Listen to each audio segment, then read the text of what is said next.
अभी तक आपने सुना होगा कि शेयर मार्केट में बहुत ज्यादा पैसा है, आप अपने सपने को आसानी से पूरा कर सकते हो। ये रियलिटी है, शेयर मार्केट में वाकई में बहुत ज्यादा पैसा है, आप हर एक सपने को आसानी से पूरा कर सकते हो। चाहे आपका घर बनाने का सपना हो, चाहे आपको अपनी बेटी की शादी का सपना पूरा करना हो, या फिर आपको अपने बुढ़ापे के लिए बहुत सारा पैसे को इकट्ठा करना है। लेकिन कुछ ऐसी मिस्टेक होती है जो बहुत ज्यादा बेसिक होती है। यदि आप मिस्टेक करते हो तो आप शेयर मार्केट से एक भी पैसा नहीं बना सकते हो, बल्कि आपका नुकसान होने के भी काफी ज्यादा चांसेस है। तो आप भी शेयर मार्केट की 5 ऐसी बेसिक गलतियां करते हो तो आपको ये गलतियां भूल कर भी नहीं करना है। आइए जानते हैं वो शेयर मार्केट की 5 बेसिक मिस्टेक कौन कौन सी है। नमस्कार दोस्तों, वेलकम है आपका share market with Kanchan channel में। इससे पहले आप मेरे चैनल को सब्सक्राइब, वीडियो को लाइक और बेल आइकन को प्रेस करना बिल्कुल भी ना भूलें। जब भी मैं शेयर मार्केट की वीडियो बनाऊं तो आप तक सबसे पहले नोटिफिकेशन पहुंच सके। शेयर मार्केट की 5 बेसिक मिस्टेक को आपको पता होना चाहिए कि शेयर मार्केट में 5 बेसिक मिस्टेक भूल कर भी किसी भी व्यक्ति को नहीं करनी, चाहे बिगिनर हो, चाहे आप ट्रेडर हो, या फिर आप लॉन्ग टर्म इन्वेस्टर हो। तो आप भी ये 5 गलतियां कर रहे हो तो आपको पता होना चाहिए 5 गलतियों के पीछे का रीजन क्या है। सबसे पहले बात करते हैं नंबर 1 की। नंबर 1 पे आता है लोन या कर्ज। आपको कभी भी शेयर मार्केट में पैसे को इन्वेस्टमेंट करने के लिए कभी भी किसी से लोन लेके या किसी से उधार लेके पैसे को इन्वेस्टमेंट नहीं करना चाहिए। किसी को भी नहीं पता होता शेयर मार्केट में कितनी ज्यादा गिरावट आ सकती है, कितनी ज्यादा तेजी आ सकती है। यदि आपने मान लीजिए कोई भी शेयर को बाय किया है कर्ज लेके या लोन लेके, तो आपका पहले से ही आपने जिससे रुपये आपको उसका भी इंटरेस्ट देना पड़ेगा। साथ ही अगर कोई शेयर आपने खरीदा वो भी गिर गया तो ऐसे में आपको 2 तरह से लॉस होगा। या कोई व्यक्ति अचानक से अपने पैसों को मांग देता है तो ऐसे में आपको ना चाहते हुए शेयर को बेचना पड़ेगा, तो आपका वैसे भी लॉस हो रहा होगा।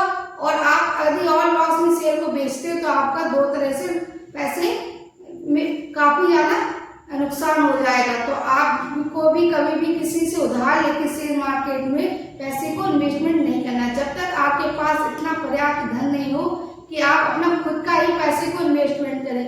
क्योंकि शेयर मार्केट में काफी ज्यादा उतार चढ़ाव देखने को मिल जाता है। कभी कभी शेयर मार्केट 30 से 50% तक भी शेयर गिर जाते हैं, तो ऐसे में स्टॉक में काफी ज्यादा गिरावट हो जाती है। जो भी आपने अमाउंट लगाई होती है वो भी काफी ज्यादा माइनस में चली जाती है। तो आपको ना चाहते हुए भी स्टॉक को बेचना पड़ जाता है यदि आपने किसी से कर्ज या लोन लेके पैसे को इन्वेस्टमेंट किया है।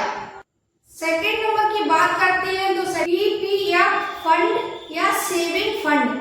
आपने पीपीएफ फंड में या फिर सेविंग फंड में पैसों को इन्वेस्टमेंट कर रखा है तो ऐसे में आपने सेविंग फंड को तोड़कर शेयर मार्केट में पैसे को इन्वेस्टमेंट ना करें, क्योंकि शेयर मार्केट में बहुत ज्यादा गिरावट देखने को मिल जाती है। तो ऐसे में जहां आपका पैसा सेविंग अकाउंट से बन रहा होगा तो आपका पैसा वहां से भी बनना बंद हो जाएगा, क्योंकि आपने अपना सेविंग अकाउंट को वहां पर क्लोज कर रखा है। तो आपका पैसा वहां पे भी नहीं बनेगा। और आपने यदि किसी स्टॉक में पैसे को इन्वेस्टमेंट कर रखा है और वहां पे भी स्टॉक में गिरावट हो जाती है तो आपका लॉस और भी ज्यादा होगा। तो ऐसे में आपको भी कभी अपने भी सेविंग अकाउंट को या पीपीएफ फंड को नहीं बंद करना है। आपको सिर्फ वो ही पैसा लगाना है जो आपको लगता है कि आपका ये पैसा एक तरह से स्टॉक में रखा हुआ है कि आपने इस पैसे का यूज नहीं करना है, तो आप शेयर मार्केट में लगा दें।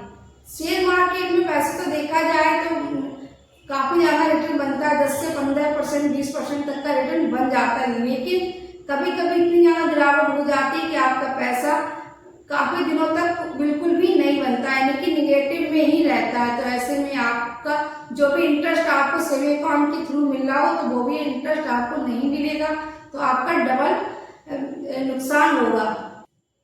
Number 3, never stop learning. आपको शेयर मार्केट में बिना सीखे आपको शेयर मार्केट को स्टार्ट नहीं करना है। जब तक आपको शेयर मार्केट के बारे में अच्छे से नॉलेज नहीं है, आपको पता नहीं है कि इसका चार्ट पैटर्न क्या है, इसमें प्रमोटर की होल्डिंग क्या है, कंपनी का क्या कितनी ज़्यादा हिस्सेदारी है, आप किसी भी म्यूचुअल फंड में कितना ज़्यादा पैसे इन्वेस्टमेंट कर रखे। आपको जब तक किसी भी चार्ट पैटर्न या उसके फंडामेंटल एनालिसिस करना किसी भी स्टॉक का नहीं आता, तब तक आप बिल्कुल भी शेयर मार्केट में पैसे नहीं लगाएं। पहले आप शेयर मार्केट को अच्छे से सीख जाओ, उसके बाद ही शेयर मार्केट में पैसे को इन्वेस्टमेंट करें।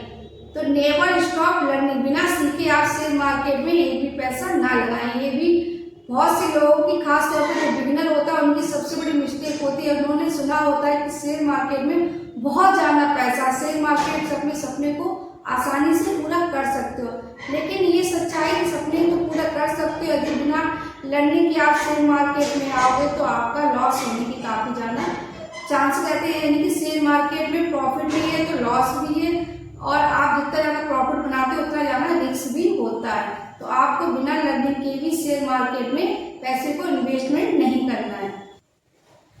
Number 4, intraday stock. आपको इंट्राडे स्टॉक में पैसे को बिल्कुल भी नहीं लगाना है। यदि आप बिगिनर हो, आपने अभी शेयर मार्केट की शुरुआत की, तो आपको बिल्कुल भी फंडामेंटल एनालिसिस करना नहीं आता, तो आपको स्टॉक में इंट्राडे नहीं करनी है जब तक आप शेयर मार्केट से अच्छा खासा पैसा नहीं बना ले, क्योंकि आपने अभी तक शेयर मार्केट में पैसा नहीं बनाया। तो आप जो भी पैसा इंट्राडे में लगाओगे तो वो अपनी जेब से, हो सकता है उसमें आपका लॉस हो जाए, तो जो भी आपकी कैपिटल होगी उसमें भी आपका माइनस हो जाएगी। तो पहले आप स्टॉक में शेयर को डेली में खरीदिए और प्रॉफिट में, इसके बाद ही इंट्राडे में पैसे को इन्वेस्टमेंट करें। नंबर 5, आपको कभी भी पेनी स्टॉक में पैसे को इन्वेस्टमेंट नहीं करना है। आपने सुना होगा पेनी स्टॉक में बहुत ज्यादा पैसा बनता है। पेनी स्टॉक का जो भी आप अमाउंट है वो आपका पैसा डबल भी हो जाता है। ये रियलिटी है कि आपका पैसा पेनी स्टॉक में लगाते हो तो आपका पैसा डबल भी हो जाता है, लेकिन पेनी स्टॉक का भी जो भी आप इन्वेस्टमेंट करते हो तो आपका पैसा जीरो भी हो सकता है, क्योंकि पेनी स्टॉक में इतनी ज्यादा उतनी तेजी से गिरते हैं। तो आपको पेनी स्टॉक से शुरुआत में बच के रहना है, कभी पेनी स्टॉक में पैसे को नहीं लगाना है, क्योंकि पेनी स्टॉक में लोग इसलिए पैसे को इन्वेस्टमेंट करते हैं क्योंकि पेनी स्टॉक 1 रुपए 2 रुपए कुछ पैसों या 10 रुपए में भी आ जाता है। तो लोग सबसे पहले सोचते हैं पेनी स्टॉक में शेयर में पैसे को इन्वेस्टमेंट करते हैं तो आपको क्वांटिटी का काफी ज्यादा बेनिफिट होता है, लेकिन उस बिगिनर होते हैं इनको ये नहीं पता होता है कि जो फंडामेंटल स्ट्रॉन्ग शेयर नहीं तो वहां पर पैसा कैसे बन सकता है। तो आप भी शेयर मार्केट में पैसे को बनाना चाहते हैं तो आपको शुरुआत में पेनी स्टॉक से बिल्कुल भी दूरी बना के रखनी है। जब तक आप पेनी स्टॉक को अच्छे से समझ नहीं आते कि प्रमोटर की क्या है हिस्सेदारी, कंपनी की कितना ज्यादा कैपिटल है और कंपनी में किस किस ने होल्डिंग कर रखी है, यानी DIs ने, FIs ने, म्यूचुअल फंड ने या गवर्नमेंट ने कितनी ज्यादा हिस्सेदारी कर रखी है। यदि आप इन चीजों को समझकर उसका फंडामेंटल एनालिसिस करके पेनी स्टॉक में पैसे को इन्वेस्टमेंट करते हो तो आपका पैसा डबल भी हो जाता है। लेकिन यदि आप बिगिनर हो, आपको बिल्कुल नॉलेज नहीं कि पेनी स्टॉक में कैसे एंट्री करनी है, तो आपको पेनी स्टॉक से बिल्कुल भी दूर रहना है। शुरुआत में आप निफ्टी 50 के शेयर को या ब्लू चिप स्टॉक को बाय करें, जिससे आपका पैसा शुरुआत में थोड़ा कम बनेगा लेकिन आपका पैसा बनेगा। ये निश्चित होता है कि आपका पैसा जरूर बनेगा, लेकिन आप उल्टे से शेयर खरीद लेते हैं, पेनी स्टॉक जो कम पैसों में आते हैं उनको अगर तुम बाय कर लेते हो तो ऐसे में आपका पैसा काफी ज्यादा रिस्क में हो जाता है। तो आप भी शेयर मार्केट में ये 5 गलतियां कर रहे हो तो आपको भूल कर भी ये 5 मिस्टेक नहीं करनी है। यदि आप बिगिनर हो या ट्रेडर हो या फिर आप इन्वेस्टर हो तो आप भी शेयर मार्केट से आसानी से पैसे को बना सकते हो और अपने सपने को भी पूरा कर सकते हो। यदि आपको ये जानकारी अच्छी लगती हो तो मेरे वीडियो को लाइक एंड शेयर अवश्य करें, क्योंकि मैं जो भी जानकारी देती हूँ सिर्फ एजुकेशनल पर्पस से, लेकिन मेरी तरफ से कोई भी रिकमेंड नहीं होता कि आप कोई भी स्टॉक में बाय या सेल या होल्ड करें। तो आप जब भी शेयर मार्केट में डिसीजन लें तो आप अपना खुद का डिसीजन या किसी फाइनेंस एडवाइस की एडवाइस लेके ही स्टॉक मार्केट में एंट्री करें।